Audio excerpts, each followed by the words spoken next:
और देखिए, Nahargarh biological park safari का लोकार्पण हो गया है और मंत्री झाबर सिंह खर्रा से हमारे सहयोगी ऐश्वर्य प्रधान बातचीत करें, सुनवाते हैं। इससे जहां हमारी आने वाली पीढ़ी को, भावी पीढ़ी को प्राकृतिक प्रेम जागृत करने या घूमने फिरने का मौका मिलेगा, वन्य जीवों से उनका आमना सामना होगा, पहचान करने का मौका मिलेगा, देसी पर्यटक आएंगे और उसके साथ साथ विदेशी पर्यटकों का भी आवक बढ़ेगी।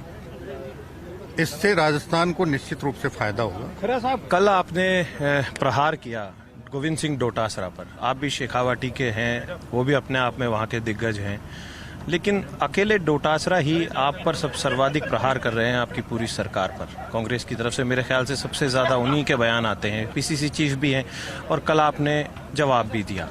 तो ये माजरा क्या है? आपकी सरकार को लगातार कटघरे में खड़ा करना, सरकार को असफल बताना और बार बार आप लोगों के लिए पर्ची बोलना। देखिए, उन्होंने 5 साल 2018 से लेकर 2023 तक जिस प्रकार की सरकार चलाई, कभी मानेसर के होटलों में, कभी आमेर के होटलों में, कभी जैसलमेर के होटलों में, और पहली बार सीमाएं इसलिए सील होती हैं, कोई बाहरी व्यक्ति प्रवेश नहीं करे कोविड काल में। राजस्थान एक पहला प्रदेश बना था जिसने राजस्थान से बाहर जाने के लिए सीमाएं सील करवाई थी। अब क्या कारण था वो आपको अच्छी तरह से पता है। अब वो अपनी अंदरूनी लड़ाई 5 साल लड़ते लड़ते राजस्थान को जिस प्रकार के गर्त में धकेला है, यहाँ की आर्थिक स्थिति को जिस प्रकार चौपट किया है, पंचायत राज और स्वायत्त शासित संस्थाओं को जिस प्रकार उन्होंने बेअसर किया था, उनका केंद्र से आने वाले पैसे को उन्होंने दूसरे मदों में खर्च कर दिया था।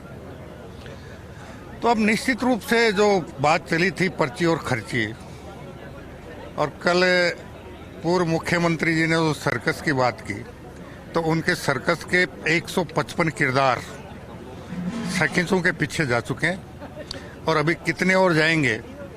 ये मगरमच्छ कौन है? बार बार मगरमच्छ पकड़े जाएंगे, मगरमच्छ पकड़े जाएंगे बोलते हो आप। देखिए, धीरे धीरे बड़ी मछलियां, छोटे मगरमच्छ 155 पकड़े गए।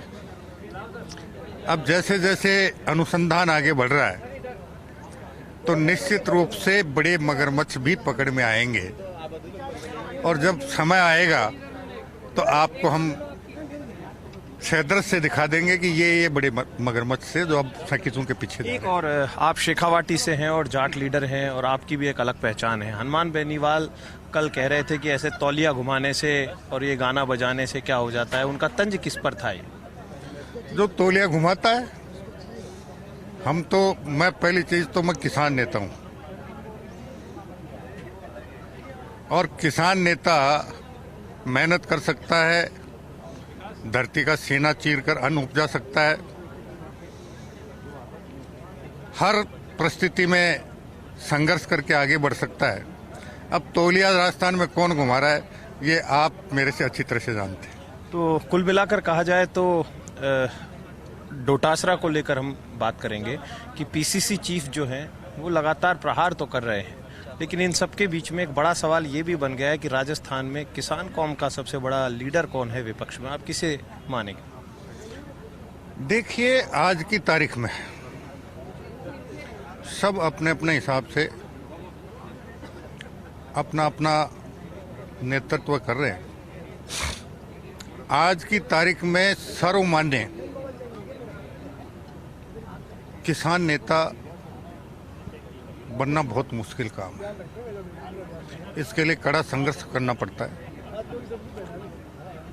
छोटी छोटी बातें नहीं करके जमीन से जुड़ी हुई समस्याओं तक पहुंचना पड़ता है, उनका समाधान का प्रयास करना पड़ता है। धीरे धीरे जब समय आएगा तब आपको बता देंगे कि राजस्थान में सर्वमान्य किसान नेता कौन होगा।